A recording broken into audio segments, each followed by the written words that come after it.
Notre enquête, à présent. Nous vous parlions hier du succès du Made in France dans l'assiette en cette période de fête. Eh bien, ce soir, pour aller plus loin, nous avons décidé de nous intéresser aux producteurs, car un mouvement est en marche pour contrer la grande distribution, le boom des ventes en circuit court, c'est-à-dire sans intermédiaire.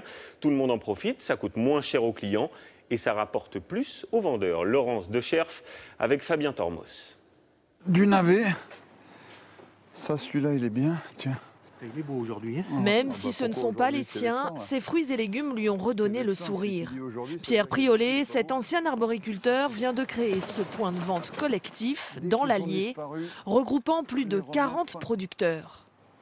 Un moral retrouvé après le déchirement vécu il y a 2 ans. Pierre Priolet arrachait tous ses poiriers de Provence. Étranglé par la grande distribution, il vendait ses fruits presque 3 fois moins cher que leur coût de production. Impossible alors pour lui de continuer à s'endetter. On a des poires, c'est quand même pas de la merde. On a des produits. Personne n'en veut. Aujourd'hui, il a trouvé la solution pour permettre aux agriculteurs d'échapper aux grandes surfaces. Le circuit court.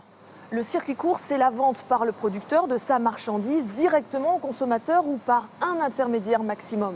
Parmi ces modes de commercialisation, on trouve essentiellement la vente à la ferme, mais aussi les marchés, les commerçants détaillants ou encore les points de vente collectifs comme ici.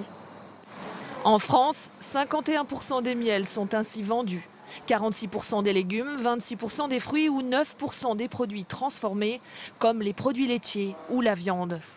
Pour vendre à un prix juste, Pierre Priolet a créé une association qui ne fait aucun bénéfice.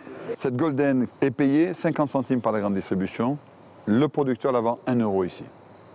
Et on va donner à l'agriculteur 1 euro du kilo pour de la Golden. Sur ce point de distribution. Actuellement 2 fois plus. Voilà. Bonjour Viviane. En se passant des intermédiaires, il aide les agriculteurs comme Viviane et Jean-Claude Campagna, des éleveurs auvergnats. Ils préfèrent vendre leur viande et leur charcuterie ici plutôt qu'en grande surface. Au niveau grande distribution, ils nous prennent, on est sur un pourcentage entre 25 et 30% de commission à laisser. Ici, moi, sur cette association, je suis à 12%. Donc, c'est vrai que c'est plus intéressant pour moi de travailler ici. Ce qui est encore plus intéressant, c'est de vendre directement à la ferme. Voilà. Où là, il n'y a pas de commission du tout. C'est directement nos produits qui partent. Voilà. En vendant directement à leur ferme ou au magasin collectif, le circuit court leur permet de fixer le prix.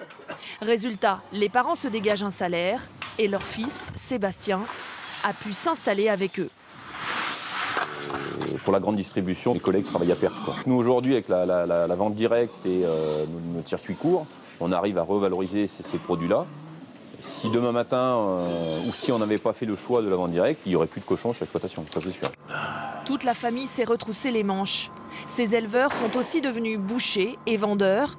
Ils ont dû apprendre de nouveaux métiers et investir dans ce laboratoire, mais sans regret. On a beaucoup de contacts avec d'autres gens. Qu'autrement, vous êtes agriculteur, vous êtes aux bêtes, vous les vendez, vous voyez pas grand monde. À la ferme, comme au point de vente collectif, les clients aussi trouvent leur intérêt. Le prix, la qualité des produits. Donc ça fait plaisir de plus se sentir, de se serrer la ceinture pour manger quelques fruits de qualité et des produits français. Quand je mange des bons produits, c'est les goûts de mon enfance, quoi. Mais je ne retrouve pas au supermarché les goûts de mon enfance. Pour éviter les supermarchés, un agriculteur sur 5 vend tout ou une partie de sa production en circuit court. Face à l'engouement de ses clients, Pierre Priolet voit plus loin. C'est tout un réseau de magasins qu'il compte mettre en place.